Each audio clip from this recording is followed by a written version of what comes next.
Bhuteshwaraya Carla Carla Carleshwaraya Shiva Shiva Sarveshwaraya Shambo Shambo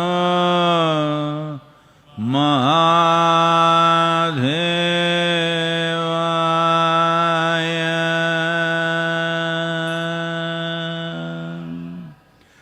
Yoga Yoga Yogeshwaraya Bhuta Bhuta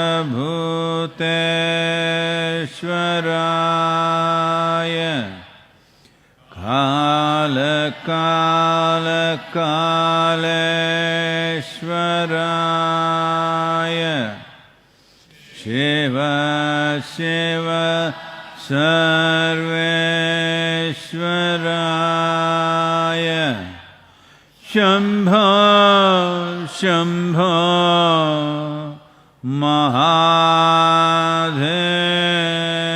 Mahadevaya Yoga Yoga Yogeshwaraya Bhuta Bhuta Bhuteshwaraya Carla Carla Carleshwaraya Shiva Shiva Sarveshwaraya Shambho Shambho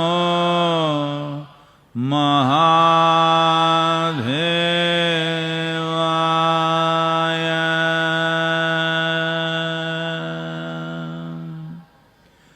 Yoga Yoga Yogeshwaraya Bhuta Bhuta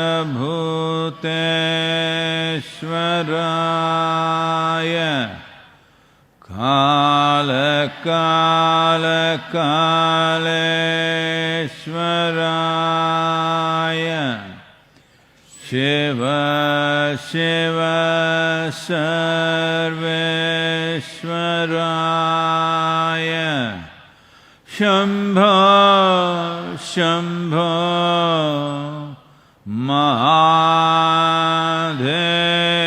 Mahadevaya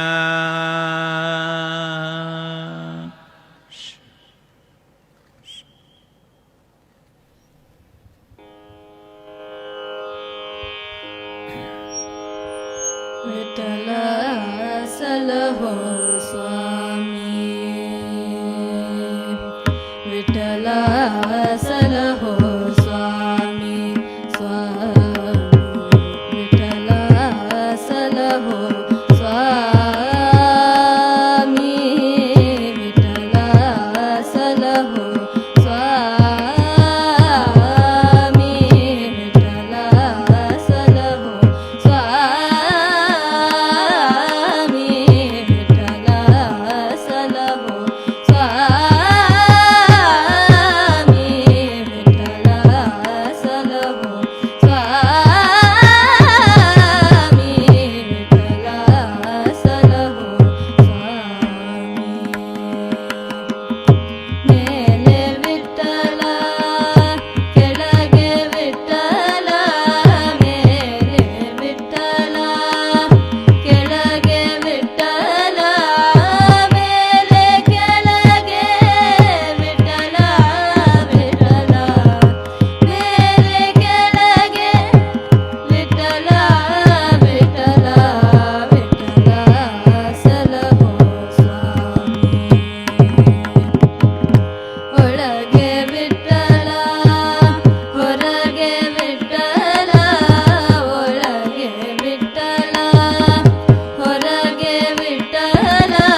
Satsangatve nisangatvam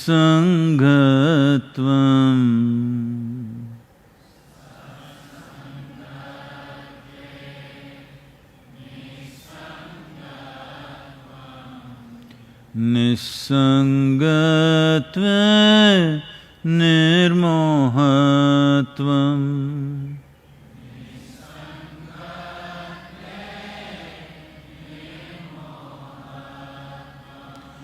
nirmohatve nischalatatvam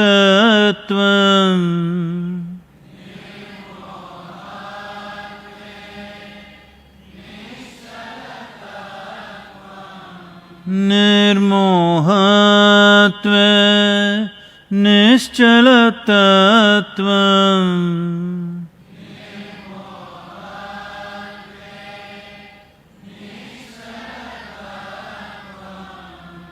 nischalatatva jivan mukti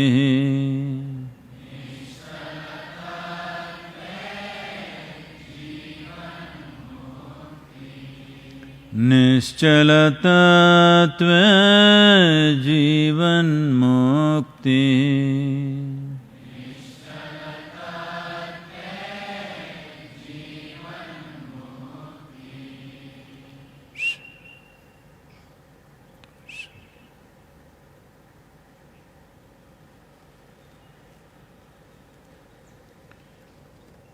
Namaskaram. Namaskaram to everyone.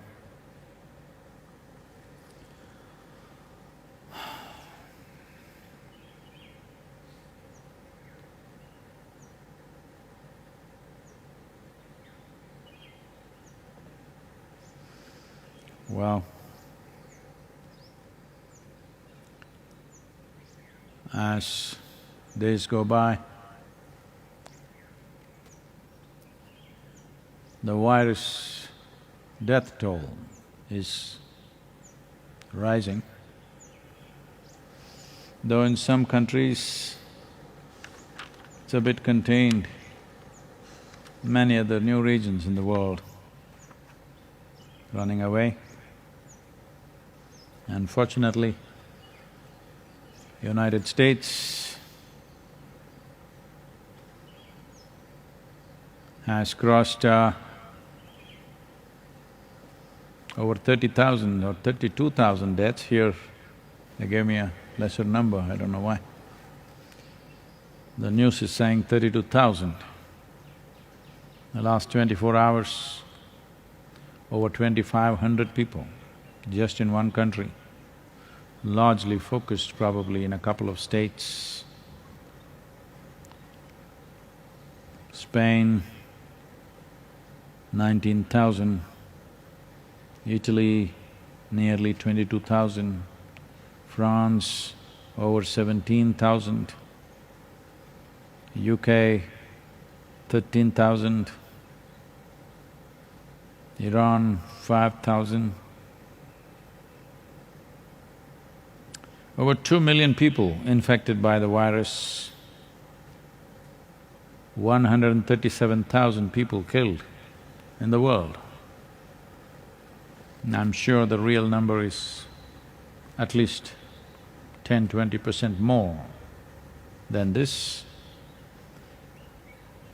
Well, people who have other conditions, like cardiac conditions, those on immunoblockers and other people, the earliest symptoms of the virus, they may die, but that's not being attributed to the virus, but attributed to their other ailments that they already had.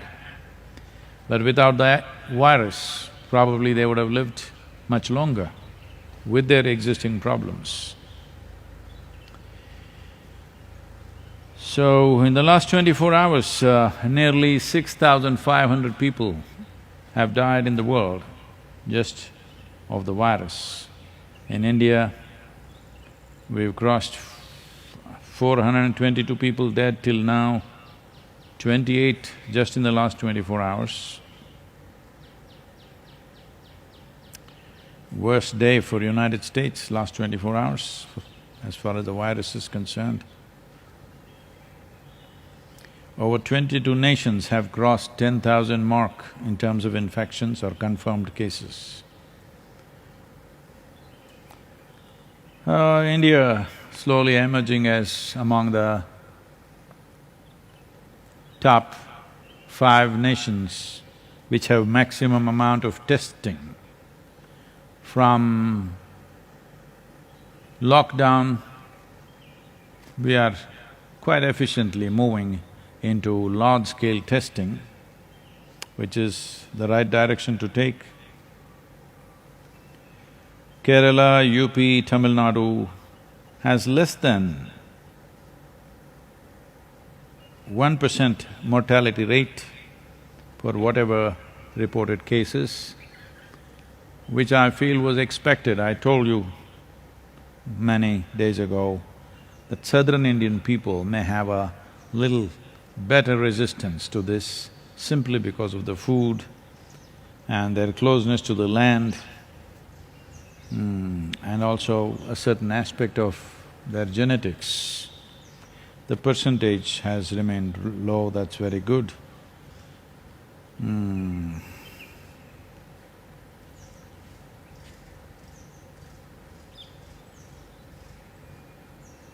Tamil Nadu, the lockdown is very effective. 170 hotspots have been recognized and locked down.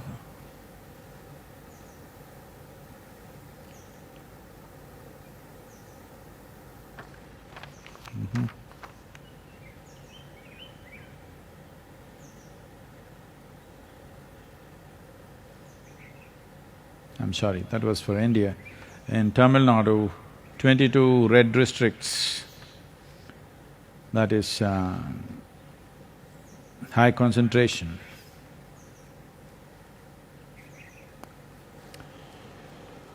Well, slowly more and more facts about the resilience of the virus is coming through.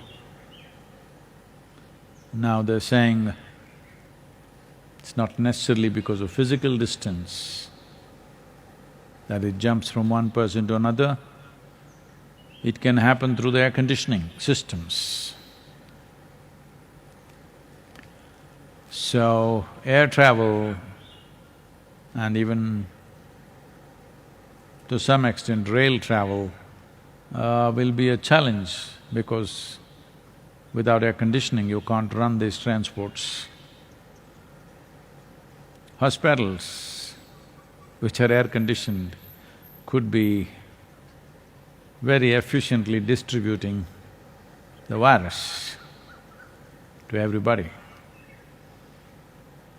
Well, nothing is really confirmed, but nothing is in a state where we can deny it. Challenging times, for sure. The economy across the world looking quite grim in many places.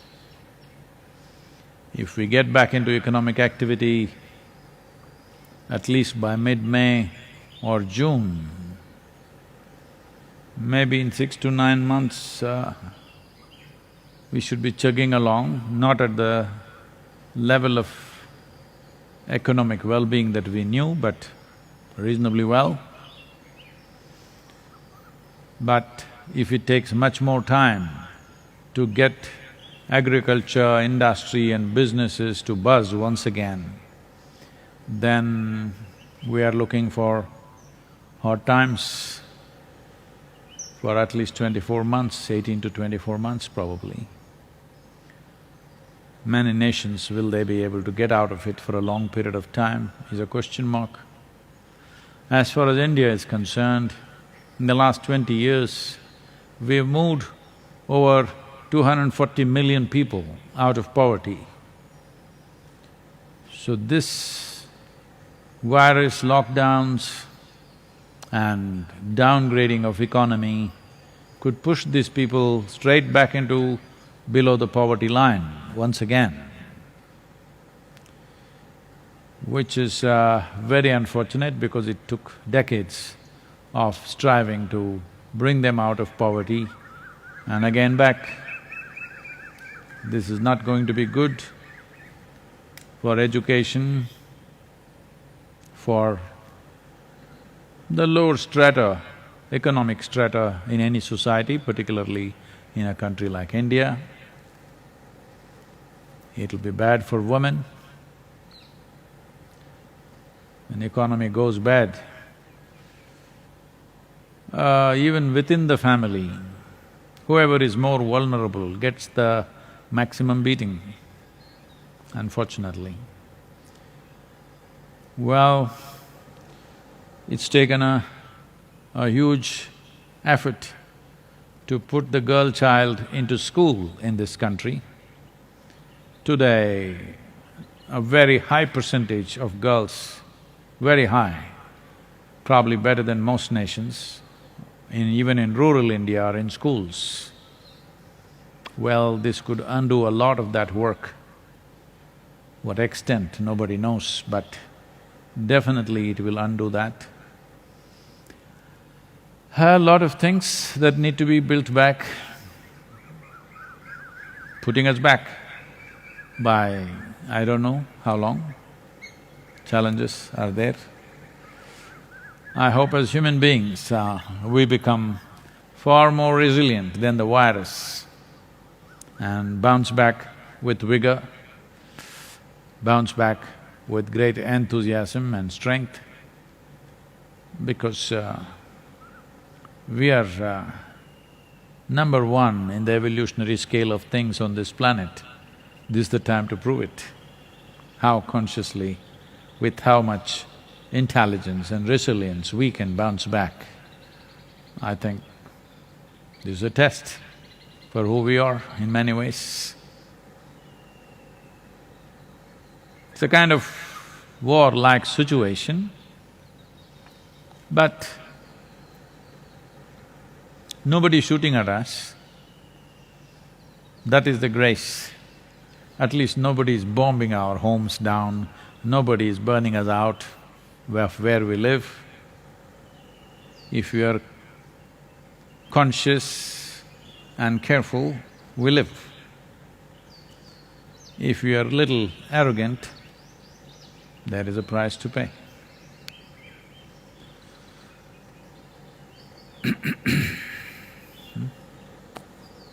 This question is from Rama Devi Garu. Namaskaram Sadhguru. You have mentioned many times in your talks about signs of God making. I really found those words very fascinating, but never understood what you mean by this. Can you explain about it more in detail? Rama Devi Garu, obviously, Telugu-speaking lady, she has a deep desire to get me into trouble.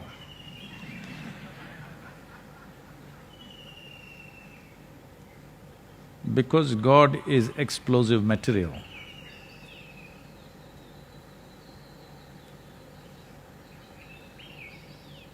Those who meddle with it usually get killed by those people who believe they are God's soldiers.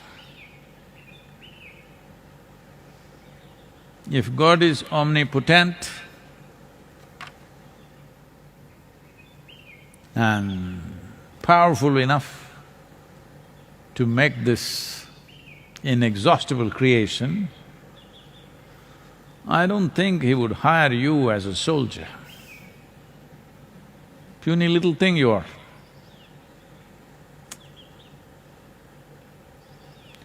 Well, you can cause damage to another human being. And of course other animals, plants, trees.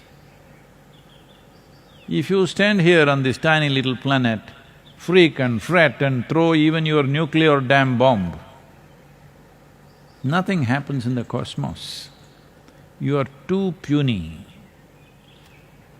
You are. So, I don't think Creator would hire you as a soldier. So, let us examine Ramadevi Garu's desire.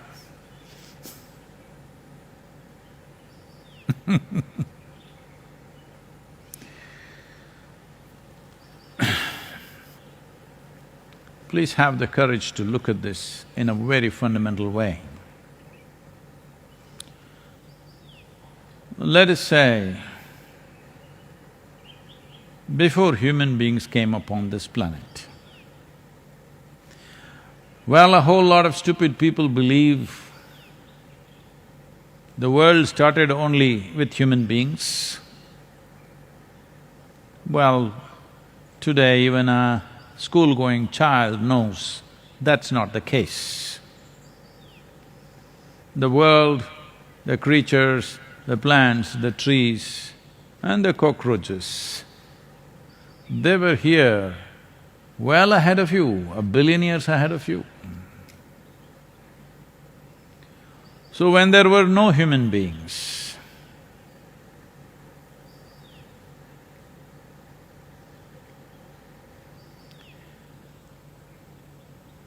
do you believe there was God on planet Earth?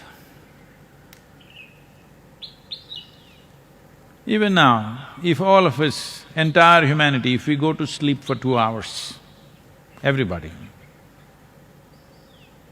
you think there is God somewhere? It's a product of human mind. God as we know it, I'm saying. Obviously, you and me did not create this cosmos, that we know.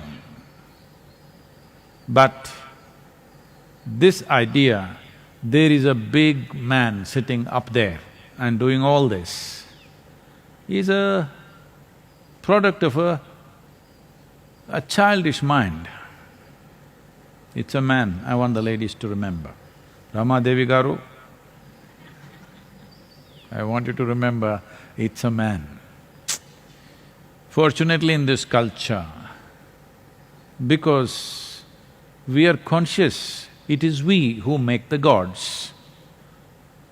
For the sake of gender parity, we made male gods and female gods.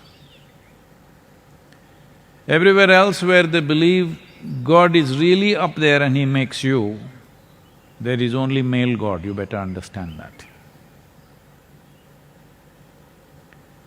So in this country, we mastered the technology of God making. What does that mean? First of all, this is a culture which doesn't have an idea of the God. There is no the God.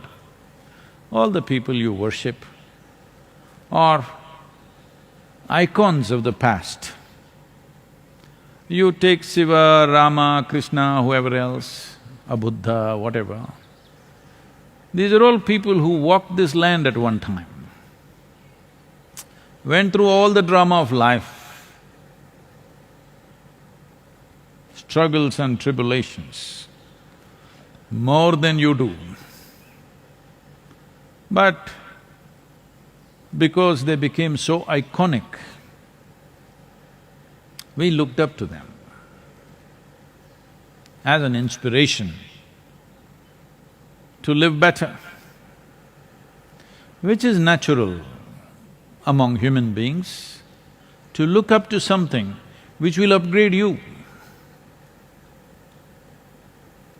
Something is better than you look up to that so that you can upgrade yourself, that aspiration is fine. But inventing things and then believing this is it is the tragedy of humanity, because essentially this comes from a fundamental level of dishonesty that you are not willing to see whatever you do not know as I do not know, lack of humility and honesty. Everything that you do not know, you believe. The moment you say, I believe, we must be careful, because what you believe is more sacred than reality itself. What you believe is more important than the existence itself. What you believe is more important than the very phenomena of life around you, because it is your belief. So your belief is even bigger than the creation and the creator, of course. No, let me change the term. If I say creator, see, you also Sadhguru believe? Well, language is limited in expression, we can say the source of creation. Source is also a wrong word because you would think it's in one place. But it is a fact that you or me did not create this existence. It was here before you came and I came. Don't blame me for this, okay? I didn't do this. Now, having said that, what is the purpose of God making? First of all, the word God, the God, never existed in this country.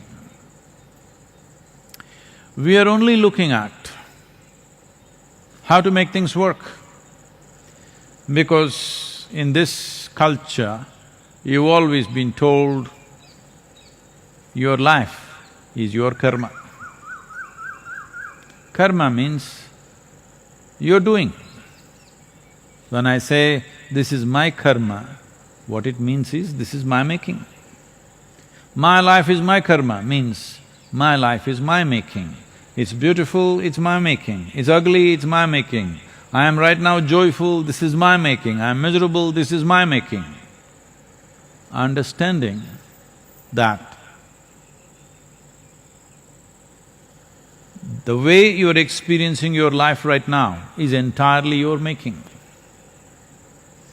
Now, people have gotten into this mode, but somebody is rich, somebody is poor, why is it like this? Is it my making? He was born in a rich family, I was born in a poor family. See, this rich, poor, all this nonsense is only because you're comparing yourself with somebody. If you sit here, your experience of life is entirely your making. Physical arrangement of things is about the times in which we live, is geographical locations in which we are born. Those are not important. Even a caveman who probably was always under lockdown of his own, social distancing because there was nobody around. He also knew the same sort of joy and misery as you know. Not because stock market went up, stock market came down. Today he had a good hunt, he's like this. Tomorrow he's searching, he did not find anything, he's stressed and miserable. In terms of experience of human life, nothing has changed. Individual people are either joyful or miserable, pleasant or unpleasant. Because we held the subjective dimension of life far more important than the physical arrangement of life around us, we largely describe the quality of life as a subjective dimension, because your experience of life is the quality of your life. What kind of home you live in, what kind of clothes you wear, how much money you got in the bank, virus is not checking all this, hello? If it gets you, you can't breathe.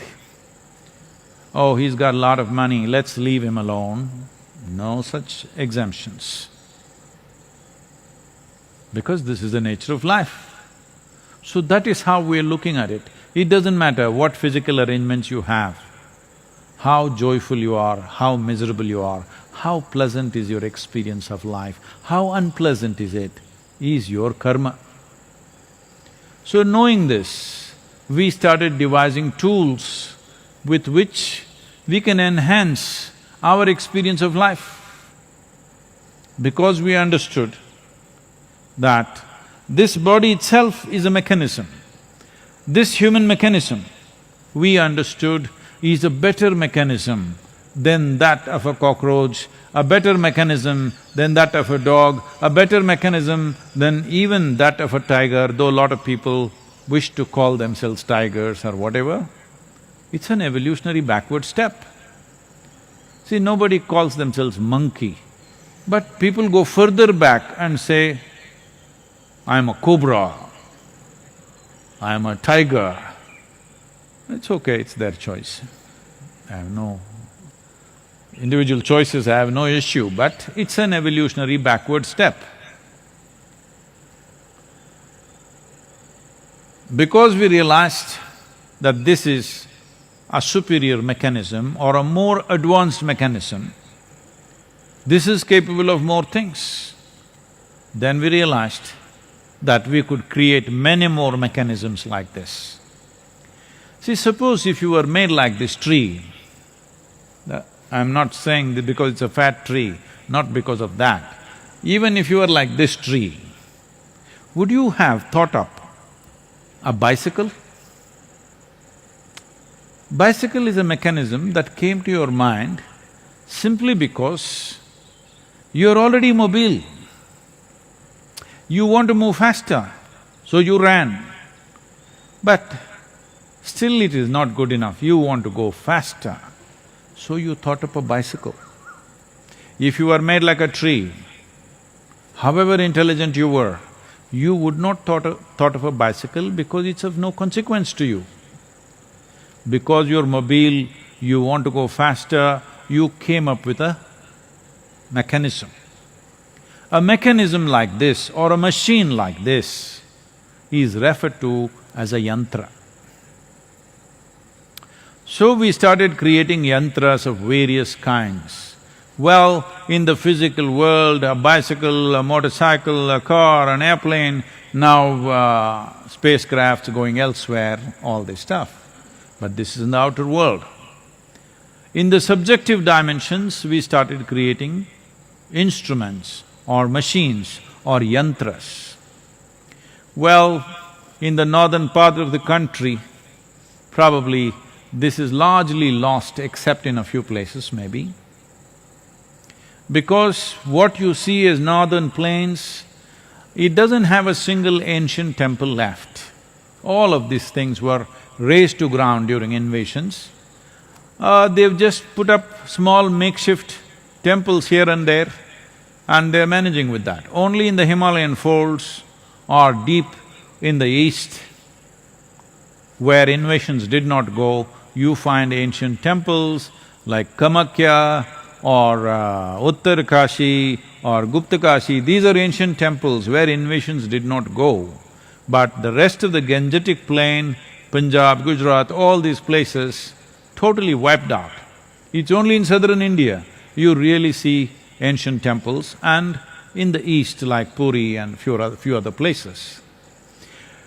Wherever there are ancient temples still alive, you will see in this country, we refer to the deity, or today, because of English language, we started calling it the god as a yantra.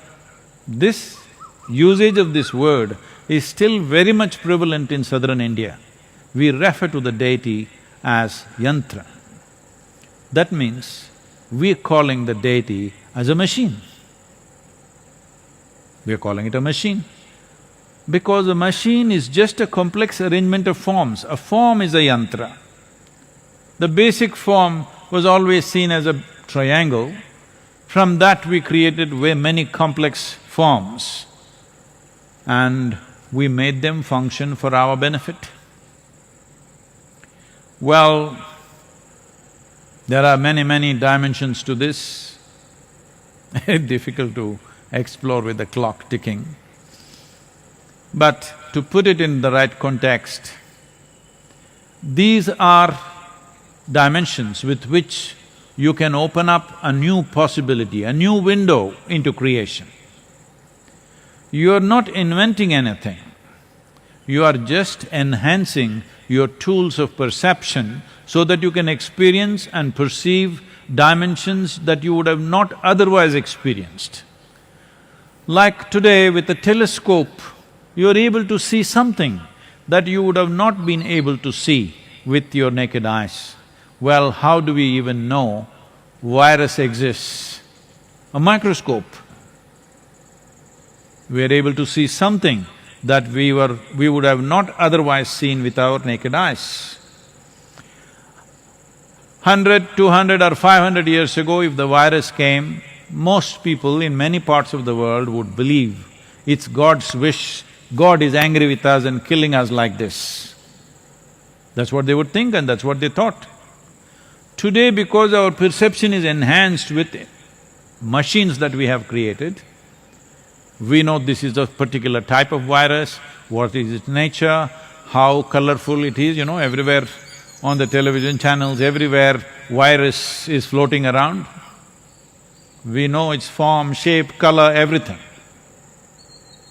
Similarly, in subjective dimensions, we opened up this possibility. In many different ways, this can be used in a very powerful way. This is how the deities came into existence. In that context, I said, we know the technology of God-making. Well, we have Bhairavi, we have Dhyanalinga. Ask people what is their experience of the Devi and the Dhyanalinga. For many people, it's more than their life because it's opened up dimensions that they never imagined possible in their life. Well, there will be people who'll say, oh, what has it opened up? How do you know? How will you know? If I look through the telescope and I say, I see this, I say, no, all you're seeing is you're just having a long metal tube and fooling us. Till you put your eye into it, you don't know. So here, it is not your eye, you have to put your heart into it, otherwise you don't know. Well, anyway, because this needs anything that you see, anything that you realize, today needs authentication from the West.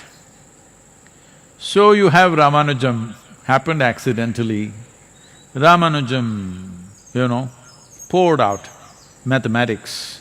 People couldn't believe where is this coming from.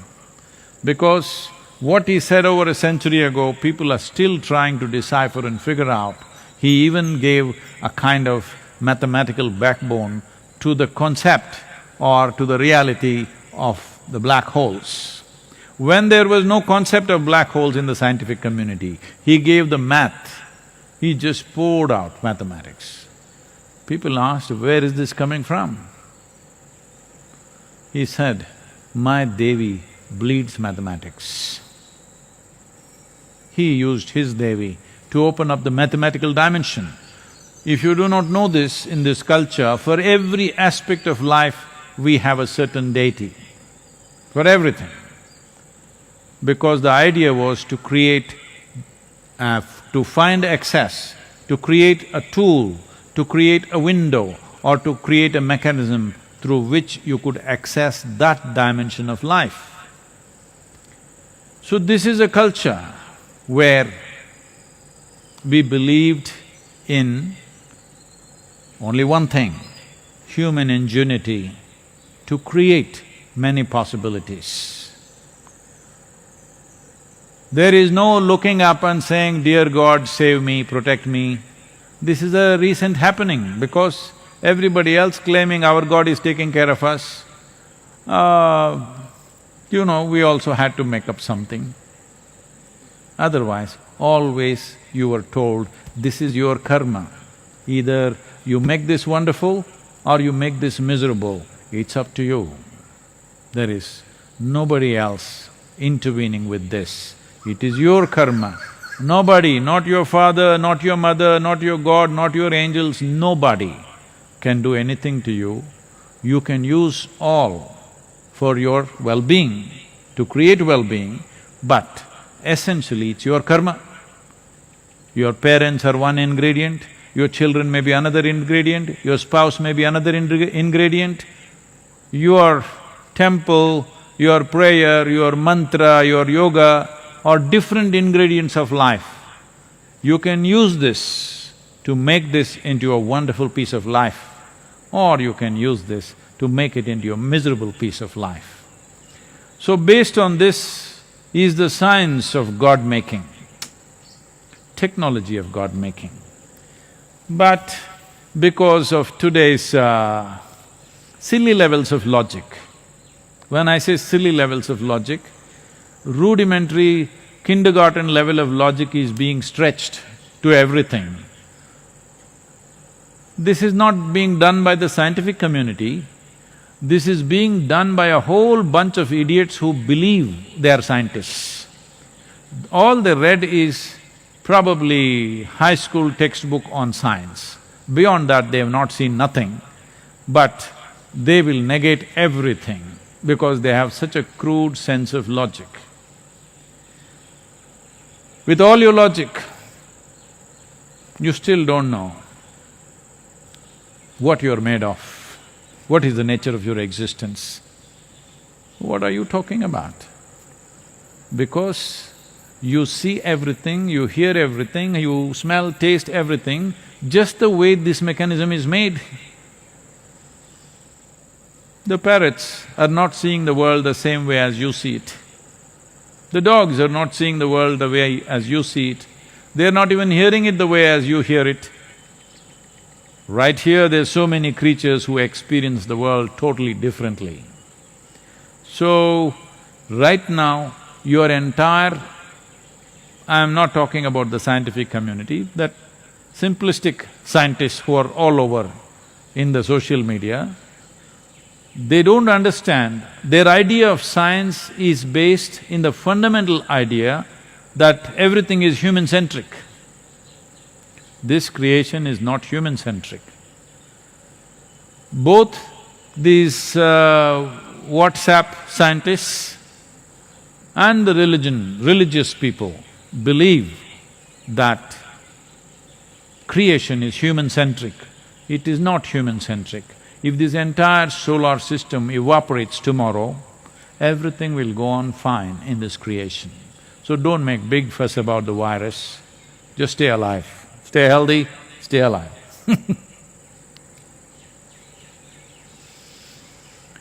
Yoga Yoga Yogeshwaraya Bhuta Bhuta Bhuteshwaraya Kala Kala Kaleshwaraya Shiva Shiva Sarveshwaraya Shambho Shambho Mahadev